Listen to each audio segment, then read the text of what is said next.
সুপ্রিয় দর্শক মণ্ডলী, আসসালামু আলাইকুম। দেশে এবং দেশের বাহিরে যে যেখান থেকে শুনছেন, আশা করি ভালো আছেন, সুস্থ আছেন, নিরাপদে আছেন। আমি advocate Mohammad Belayet Hossain, Bangladesh supreme court. Viewers, আজকে দুর্দান্ত একটি টপিক নিয়ে আপনাদের সামনে হাজির হয়েছি। টপিকটি হলো চেকের মামলা থেকে বাঁচতে হলে করণীয় কি। সুপ্রিয় দর্শক মণ্ডলী, চেকের মামলা থেকে বাঁচতে হলে প্রথমে দেখতে হবে মামলাটি করার নিয়ম কানুন অনুসরণ করে করা হয়েছে কিনা। যদি নিয়ম না মানা হয়ে থাকে তাহলে মামলাটি বাতিল করার জন্য আইনি পদক্ষেপ নেওয়া যেতে পারে। এছাড়াও যদি চেকের মাধ্যমে লেনদেনটি প্রমাণ করা না যায় তাহলে মামলা থেকে অব্যাহতি পাওয়া যেতে পারে। চেকের মামলা থেকে বাঁচতে হলে একজন বিজ্ঞ আইনজীবীর সাথে পরামর্শ করে পরবর্তী পদক্ষেপ নেওয়া উচিত। চেকের মামলা থেকে বাঁচার জন্য কিছু গুরুত্বপূর্ণ বিষয় নিয়ে এখন ডিসক্রাইব করব। 1 নম্বরে মামলার বৈধতা। প্রথমে দেখতে হবে মামলাটি দায়ের করার জন্য যে সময়সীমা 30 দিন রয়েছে তা যথাযথভাবে মানা হয়েছে কিনা। এরপরে যদি সময়সীমা পার হয়ে যাওয়ার পরে মামলা করা হয় তাহলে মামলাটি বাতিল করার জন্য আদালতে আবেদন করা যেতে পারে।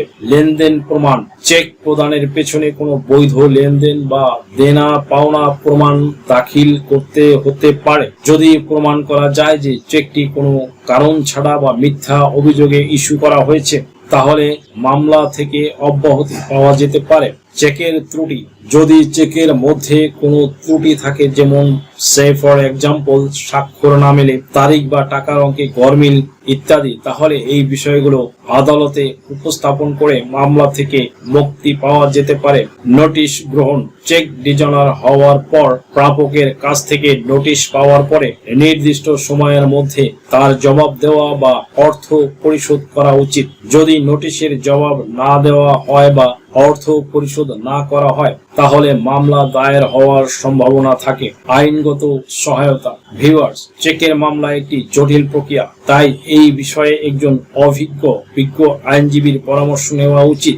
আইনজীবী আইনি প্রক্রিয়া অনুসরণ করে মামলার বিভিন্ন দিক বিশ্লেষণ করে এবং সঠিক পদক্ষেপ নিতে সাহায্য করতে পারে। চেকের মামলা থেকে বাঁচতে হলে আলোচিত যে বিষয়গুলো নিয়ে আমি আলোচনা করলাম তার প্রতি মনোযোগ দেওয়া এবং একজন বিজ্ঞ আইনজীবীর পরামর্শে এগিয়ে যাওয়া জরুরি।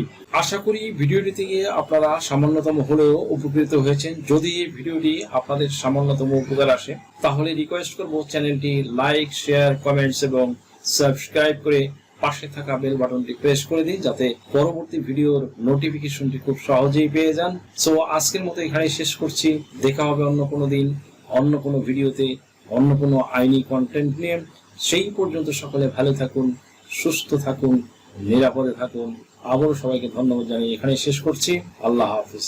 আপনার কি ভিজিট ভিসা বা স্টুডেন্ট ভিসা বা সার্ভিস ভিসার জন্য ফিনান্সিয়াল এফিডেভিট প্রয়োজন? Sponsorship affidavit, relationship affidavit, support affidavit, asset valuation, property valuation এছাড়া অন্য সকল ধরনের এফিডেভিট নিতে আজই ডায়াল করুন 01724583880 নম্বরে।